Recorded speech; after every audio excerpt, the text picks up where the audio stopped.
En este vídeo estudiamos el efecto Doppler, pero en el caso de la luz, en específico la luz visible. Cuando una fuente de luz se mueve acercándose o alejándose de un observador, el observador, por el efecto Doppler, percibe un cambio o corrimiento en el color de la luz.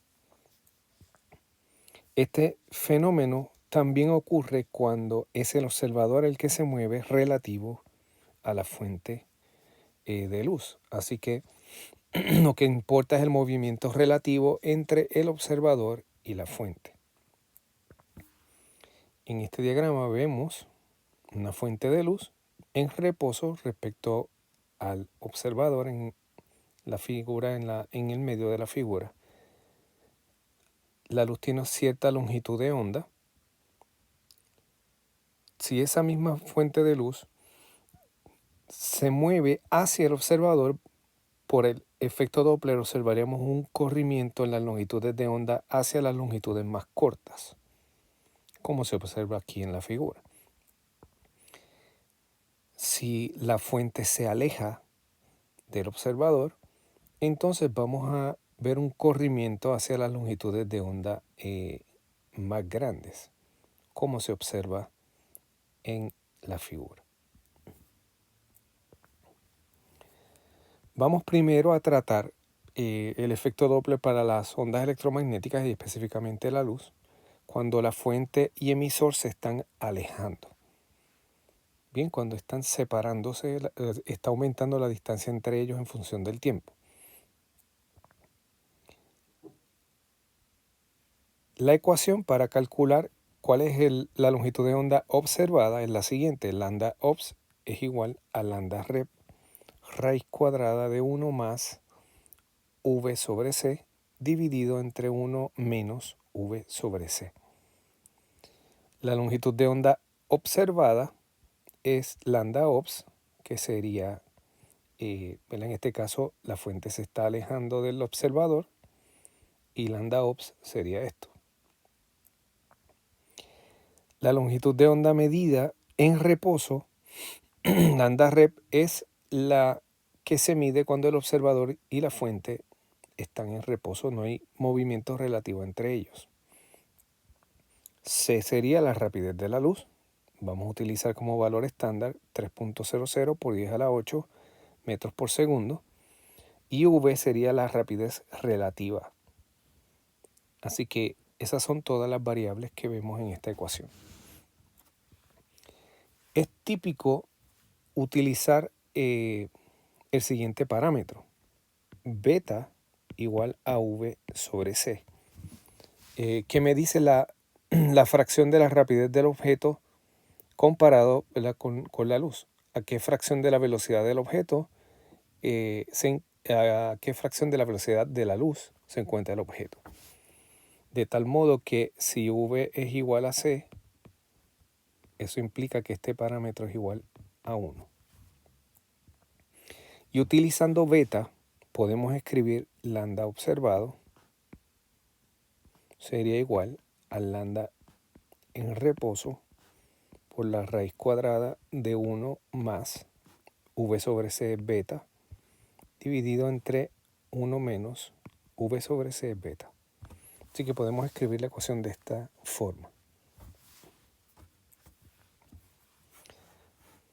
Si ahora consideramos el caso del emisor y la fuente acercándose, el único cambio en la fórmula es que en la parte superior es negativa y en la parte inferior es positiva.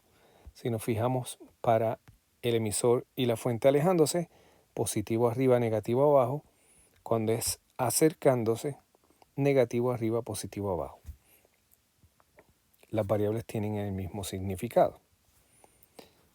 Y si escribimos esta ecuación en términos de beta, escribiríamos lambda observado es igual a lambda en reposo por la raíz cuadrada de 1 menos beta, dividido entre 1 más beta. Bien.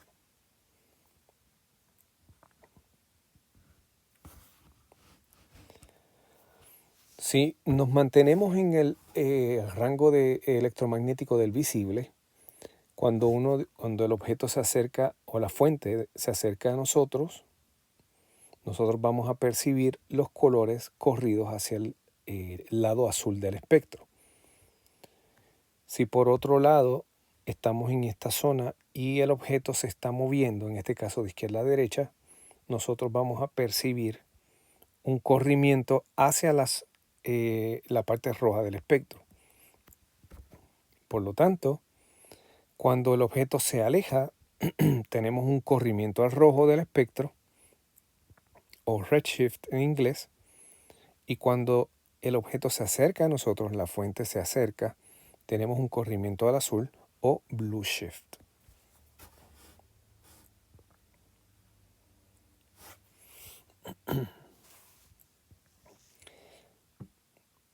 Para entonces cerrar esta parte, vamos a resolver el siguiente ejercicio. Una línea particular de emisión de hidrógeno se emite originalmente con una longitud de onda de 356.3 nanómetros a partir de una nube de gas. En nuestro telescopio observamos que la longitud de onda de la línea de emisión es 656.3 nanómetros. ¿Qué tan rápido se mueve esta nube de gas hacia o lejos de nosotros, de la Tierra? Bien, así que lo que esto nos dice es que el lambda en reposo es igual a 656.3 nanómetros. Y en este caso, el lambda observado es 656.6 nanómetros. Note que el lambda observado es más grande que el lambda en reposo.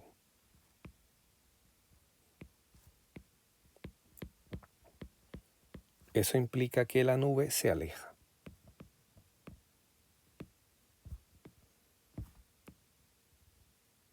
Estamos teniendo un corrimiento hacia el lado rojo del espectro.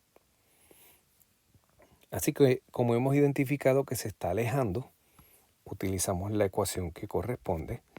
Lambda observado es igual a lambda en reposo por la raíz cuadrada de 1 más beta dividido entre 1 menos beta. Yo voy a tomar el cuadrado en ambos lados y tendré entonces que lambda observado al cuadrado va a ser igual a lambda en reposo al cuadrado, y el cuadrado de la raíz cuadrada me da lo que está dentro de la misma, así que tendría 1 más beta sobre 1 menos beta. Así que si ahora multiplicamos ambos lados por 1 menos beta, vamos a obtener 1 menos beta por lambda observado al cuadrado va a ser igual a lambda en reposo al cuadrado por 1 más beta. Y vamos a distribuir entonces los paréntesis. Tendríamos en el lado izquierdo lambda observado al cuadrado menos lambda observado por beta, y este lambda va al cuadrado. Y esto sería igual a lambda reposo cuadrado más beta lambda reposo cuadrado.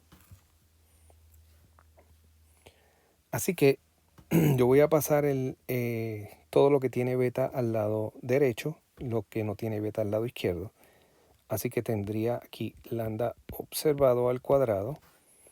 Este término pasa a la derecha con signo negativo, menos lambda reposo cuadrado. Y esto va a ser igual a beta lambda observado, que sería tomar este término y pasarlo al otro lado, cambia a positivo, más beta lambda en reposo al cuadrado. Así que podríamos escribirlo de esta forma. Lambda observado al cuadrado menos lambda en reposo al cuadrado va a ser igual a beta por lambda observado al cuadrado más lambda en reposo al cuadrado. Y ahora dividimos por el paréntesis del lado de la derecha para obtener beta. Así que beta va a ser igual a lambda observado al cuadrado menos lambda en reposo al cuadrado, y esto dividido entre la suma. Lambda observado al cuadrado más lambda reposo al cuadrado. Así que aquí tenemos la expresión matemática para determinar beta. Recordamos, ¿verdad?, que beta es V sobre C. Así que finalmente calculamos beta y después de ahí sacamos cuál es el valor de V. Si ahora sustituimos los números, beta es igual a 656.6 nanómetros al cuadrado. A eso le restamos 656.3 nanómetros al cuadrado. Y ahora dividimos por la suma. 656.6 nanómetros al cuadrado más 656.3 nanómetros al cuadrado. Así que beta nos da 4.6 por 10 a la negativo 4. Note que todo está en nanómetros cuadrados dividido entre nanómetros cuadrados, así que tenemos ese valor.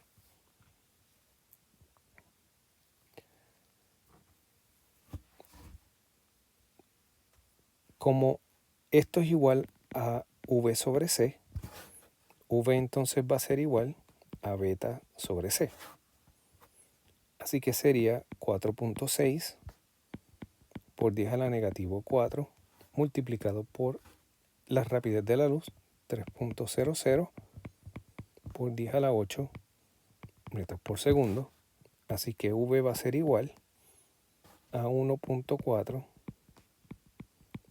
por 10 a la 5 metros por segundo. O lo que es lo mismo, 140 kilómetros por segundo. Así que esta sería la velocidad en kilómetros por segundo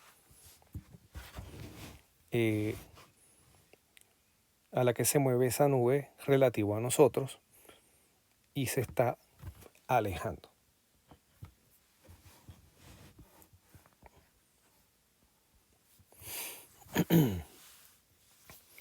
Si uno toma el espectro, digamos un espectro de absorción de algún objeto en el espacio, vamos a asumir que eso es lo que tenemos en esta imagen aquí abajo,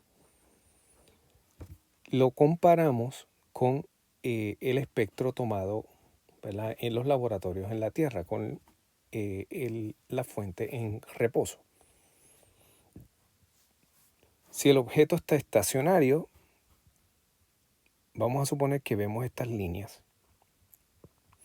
Si el objeto astronómico se está alejando, estas líneas se van a mover hacia el rojo.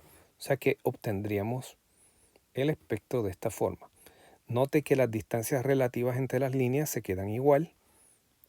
El patrón sigue siendo el mismo, lo único que aparece aquí en la zona del amarillo en lugar de aparecer en verde, donde estaría, si lo vemos en el laboratorio, con la fuente en reposo. Si se estuviese acercando, entonces vemos el mismo patrón que vemos en el original, pero corrido hacia el azul. Esto quiere decir que se está acercando a nosotros, ese objeto que emite la radiación.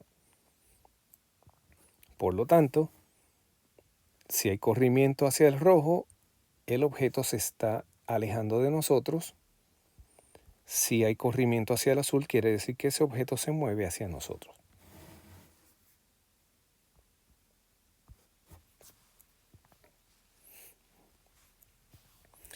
Los astrónomos juzgan la presencia de un elemento en un objeto astronómico por el patrón de líneas únicas para el elemento, como por ejemplo si fuese hidrógeno o calcio